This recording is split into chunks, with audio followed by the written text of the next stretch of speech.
सुप्रभात बच्चों, हम नादान दोस्त कहानी के इससे आगे प्रश्नोत्तर को समझेंगे। केशव और श्यामा ने अंडों के बारे में क्या क्या अनुमान लगाए। यदि तुम उनकी जगह होते तो क्या क्या अनुमान लगाते और क्या करते। आपको पाठ पढ़ाया था केशव और श्यामा जो दो भाई बहन हैं, उन्होंने अंडों के बारे में बहुत सारे अनुमान लगाए। उन्होंने ये अनुमान लगाया कि बच्चे सारे धूप में कैसे रहेंगे, जो चिड़िया है उनका पेट कैसे भरेगी और बच्चों को खाना नहीं मिलेगा तो हम मर जाएंगे। तो उन्होंने बच्चों ने ये अनुमान लगाए। अगर हम उनकी जगह लगा होते तो हम ये सोचते कि अंडों तक कहीं कोई जानवर तो नहीं पहुंचेगा और उनको कोई नुकसान तो नहीं पहुंचाएगा, तो हम हमेशा अंडों को बचाने का प्रयास करते। फिर प्रश्न 2 है, माँ ने सोते ही केशव और श्यामा बाहर क्यों आए। माँ के पूछने पर भी दोनों में से किसी ने किवाड़ खोलकर बाहर जाने का कारण क्यों नहीं बताया। तो माँ के सोते ही आपको पढ़ाया था कि श्यामा और केशव दोनों अंडों की सुरक्षा के लिए बाहर निकल आए।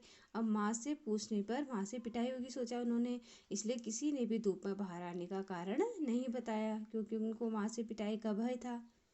अब प्रश्न है, प्रेमचंद्र ने कहानी का नाम नादान दोस्त रखा, तुम इसे क्या शीर्षक दोगे। तो बच्चों आप लोग इसे चिड़िया के अंडे या बच्चों की नादानी ये शीर्षक भी दे सकते हैं।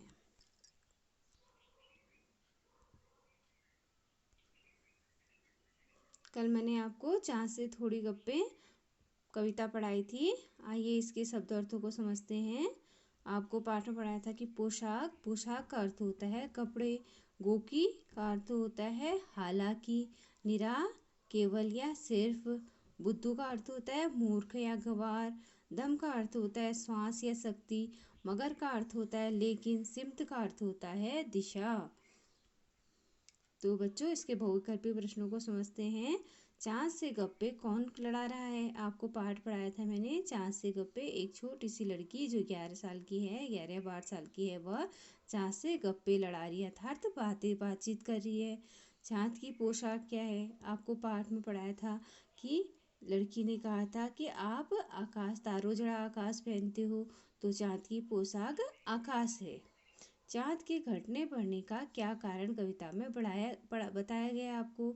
तो जो लड़की है वह कहती है कि आपको कोई बीमारी है इसीलिए आप घटते बढ़ते रहते हो, यह आपका सही ऑप्शन है। चाँद कब घटते बढ़ते गायब हो जाता है।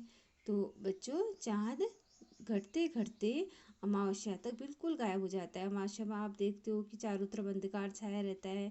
जब चारों तरफ अंधकार होता है तो उसको अमावस्या कहता है। महीने के 15 दिन तक चाँद थोड़ा थोड़ा दिखाई देता है तो पूर्णिमा आती है। फिर चाँद जब घटते घटते बिल्कुल गायब हो जाता है तो तब अमावस्या आती है। चाँद बढ़ते बढ़ते गोल कब हो जाता है। आपको बताया कि जहाँ पूर्णिमा तक बढ़ते बढ़ते बिल्कुल गोल मोल सुंदर सा हो जाता है। गप्पे लड़ाने वाली लड़की को चाँद कैसा दिखता है।